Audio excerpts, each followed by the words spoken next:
seperti kebakaran. Tiap kumpul biasanya berupa tempat terbuka. Contohnya, lapangan olahraga dan halaman sekolah. Iya, perhatikan dulu di sana. Ini adalah teks atau informasi tentang titik kumpul.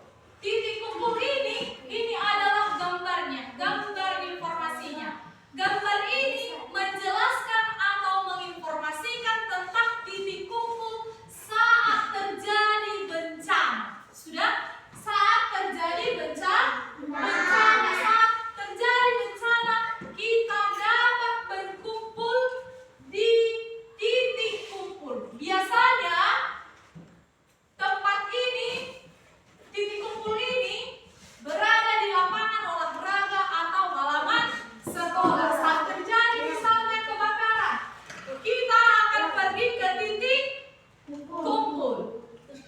Lalu yang berikutnya, pada saat kita berada di jalan raya, saat kita berada di jalan raya, ada juga tanda-tanda yang ada di jalan raya tersebut. Contohnya ini, ada zebra cross. Inilah yang dinamakan zebra cross yang ini, yang ada bentuk seperti ini, garis-garisnya. Sudah, yang berwarna putih. Kalau di sana ada dibuat seperti ini gambar zebra cross seperti ini, berarti ini adalah tempat untuk tempat untuk orang yang sedang berjalan. Sudah? Tempat untuk orang yang berjalan. Ketika di jalan raya, kita harus berhati-hati. Contohnya, siapa di sini yang pernah menyeberang sendiri ketika di jalan raya?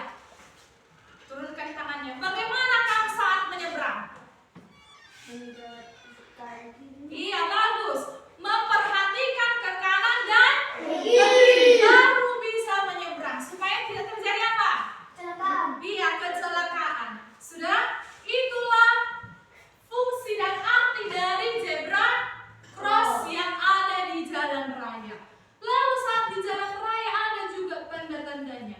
Kalau di jalan raya ada lampu lalu lintas. Ada 3, warna merah, kuning, hijau.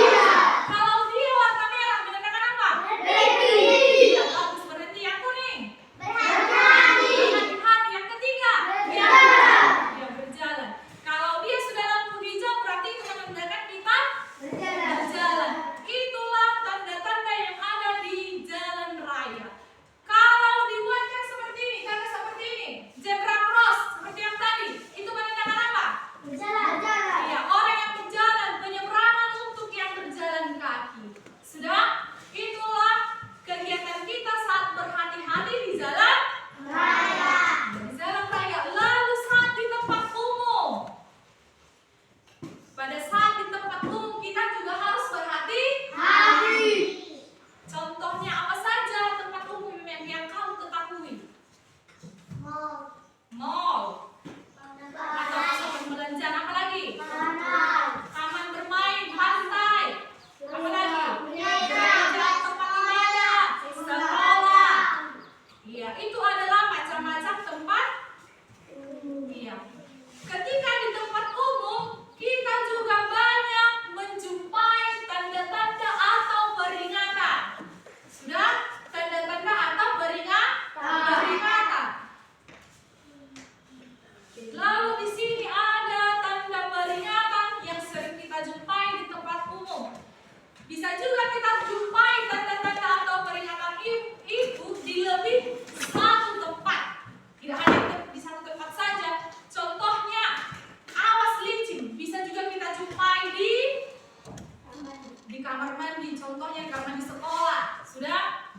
Misalnya kalau di tempat umum yang lain, kalau misalnya di mall, kalau lantainya licin, pasti ada dibuat peringatan. Sudah? Itulah tanda-tanda peringatan. Kalau dia seperti ini, tanda segitiga kuning adalah peringatan akan bahaya. Tanda tersebut mengingatkan kita agar lebih berhati-hati. Lalu kalau dia lingkaran merah yang dicoret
ya, kita akan berjalan dengan hati-hati. Kalau kita tidak berjalan dengan hati-hati, apa yang akan terjadi? Yang akan meleset terjadi, sehingga akan menyebabkan kita menjadi berdarah misalnya. Sudah ada juga sudah berhati-hati saat ketika di rumah.